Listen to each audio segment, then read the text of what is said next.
Dakar accueille le Forum social mondial toute cette semaine. Sur fond de contestation dans le monde arabe et de hausse des prix, les altermondialistes font entendre leur voix. Michel Lachkar, Jérémy Seban. 40 000 militants altermondialistes se sont donné rendez-vous cette semaine à Dakar pour le 11e Forum social mondial. Venus de tous les continents, ces mouvements sociaux vont durant une semaine partager leur expérience de lutte et échanger leurs propositions pour un monde meilleur.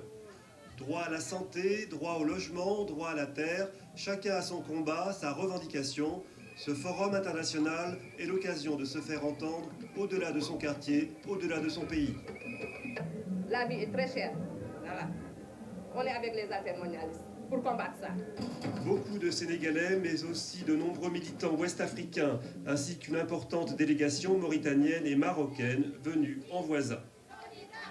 Par exemple, au Maroc, 1500 ouvriers d'une seule usine qui sont licenciés abusivement. C'est pour ça que nous sommes là, pour défendre notre cause qui est juste. Nous demandons que le Maroc respecte les libertés syndicales. On disait le mouvement altermondialiste affaibli, mais ses idées font leur chemin. Lutte contre les paradis fiscaux ou taxation des transactions financières, aujourd'hui au sommet du G8.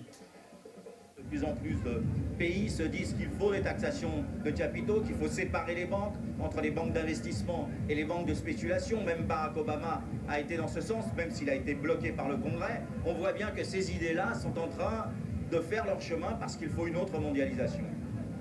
Ce 11e Forum social mondial montre la vitalité de la société civile africaine qui, à l'image de la Tunisie, aspire à plus de démocratie, à plus de bien-être et à prendre son destin en main. Le monde est en train de changer. L'Afrique doit prendre pleinement sa place. L'Afrique n'est pas un champ de bataille pour les grandes puissances. L'Afrique n'est pas un continent mort, c'est un continent vivant. L'Afrique n'est pas un continent pauvre, c'est un continent riche.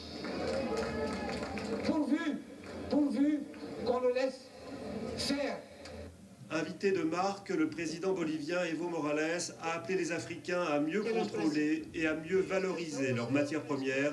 Ce sera un des thèmes forts de ce forum qui commence lundi à Dakar.